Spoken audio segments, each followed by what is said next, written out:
Classificação indicativa. Livre para todos os públicos.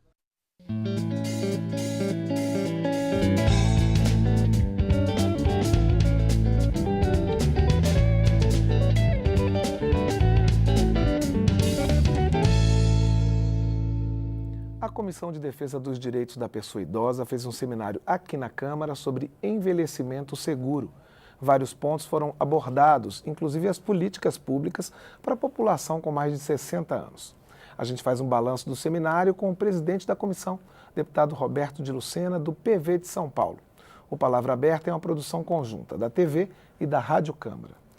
Deputado, o que é esse envelhecimento seguro e que políticas públicas que o país precisa adotar para a gente cuidar bem dessa população que está envelhecendo? Ô Cláudio, envelhecer não é um problema.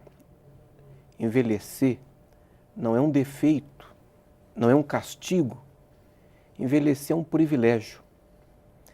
E o que você tem de opção a envelhecer é uma coisa que nem você, nem eu e nenhum de nós queremos, que é morrer jovem.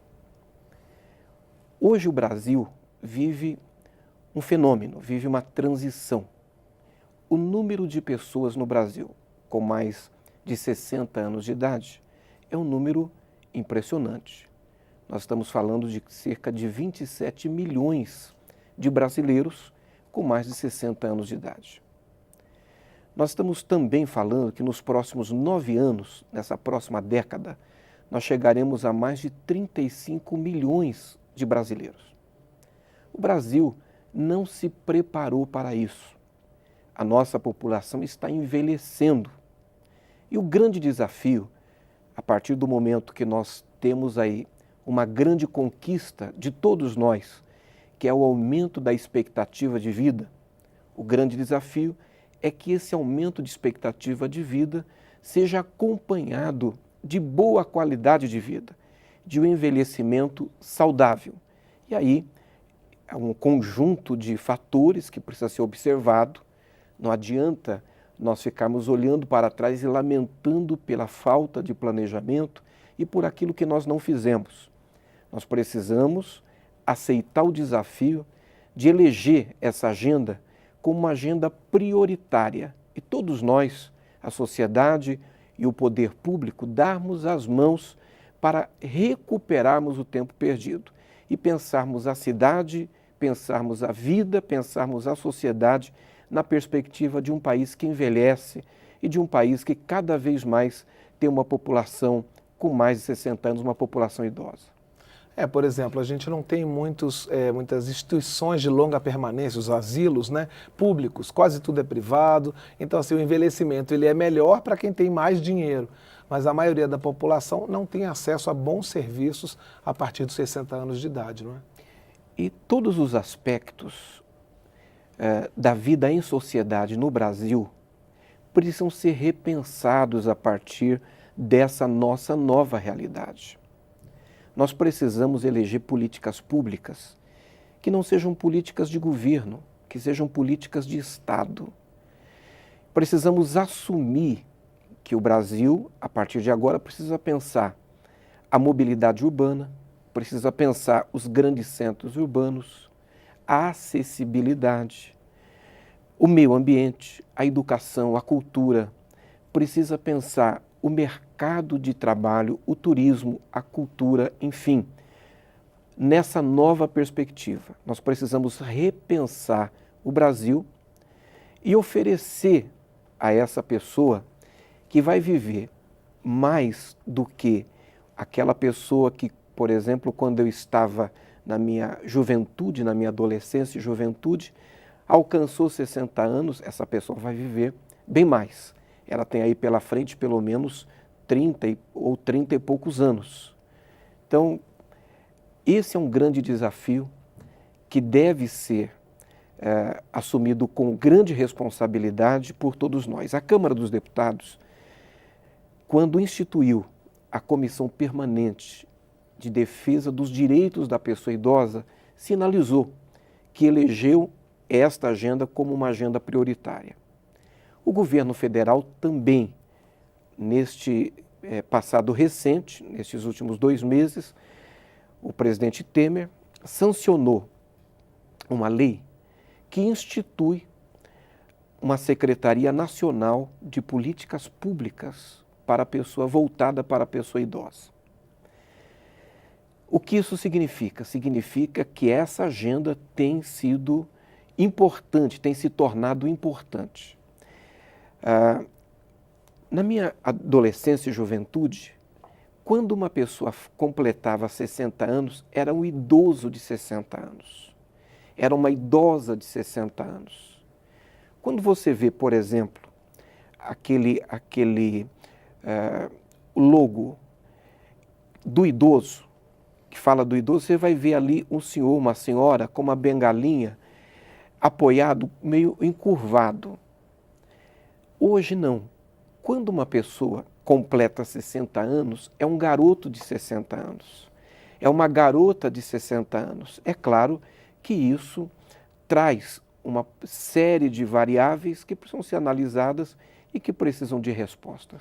O senhor acha que existe muito preconceito? Porque a gente tem, às vezes, uma exacerbação da juventude como um valor, né? A beleza é só a beleza da juventude, o vigor é só o vigor da juventude. O senhor acha que com o envelhecimento da população isso tende a mudar? A gente tende a valorizar outras coisas que não a juventude?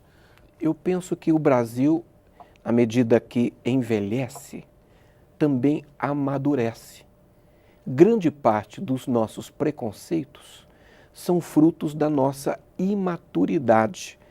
Imaturidade social, imaturidade política, imaturidade psicológica. A nossa imaturidade, em grande parte, é responsável pelos nossos preconceitos e pela discriminação, pela intolerância. Então, eu acredito que nós estamos em rota de colisão com o Brasil mais maduro, que tem respeito, e não haverá lugar no mundo para um país que pense diferente, não haverá lugar na sociedade reconhecida como uma sociedade justa, uma sociedade civilizada, que não repense os seus valores e que não olhe de maneira madura, de maneira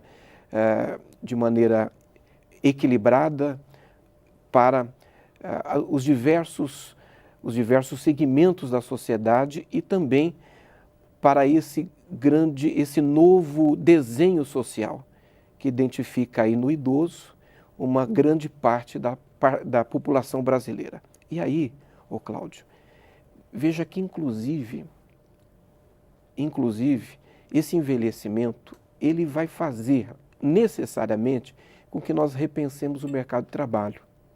Porque essa pessoa idosa de 60 anos, que eu já disse é um garoto de 60 anos, e a ciência hoje já discute a medicina, a quarta idade, não mais a terceira idade como teto, a quarta idade, ele está ativo, ele está com plenas condições de saúde física, mental, psicológica, de se manter no mercado de trabalho. E com a bagagem, com a experiência sem grande, dúvida, né? Sem dúvida. Deputado, eu queria mostrar que vocês no seminário lançaram aqui uma publicação sobre um município do Rio Grande do Sul chamado Veranópolis, que é um exemplo de longevidade, né? Que tem uma longevidade acima da média nacional. Qual é o segredo lá de Veranópolis? Olha, eu tive a felicidade de estar em Veranópolis recentemente.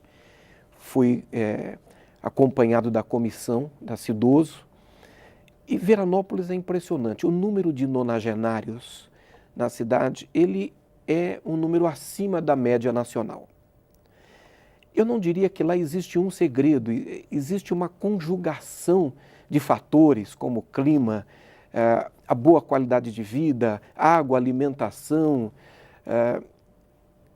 As pessoas vivem ali uma relação com a natureza muito, muito íntima, mas também o respeito com que a cidade trata os seus idosos é uma coisa impressionante. Eu visitei lá um centro cultural, o Centro da Pessoa Idosa. Encontrei lá centenas de senhoras e senhores. Estavam desenvolvendo uma série de atividades. Eu vi ali senhoras com uma senhora, por exemplo, com 89 anos, que veio dirigindo o seu carro, que não abre mão de dirigir o seu carro. Tive a felicidade de abraçar um senhor chamado Celestino, que, aliás, eu quero até mandar um abraço aqui para ele. Celestino, 90 anos de idade, havia acabado de se formar em pedagogia.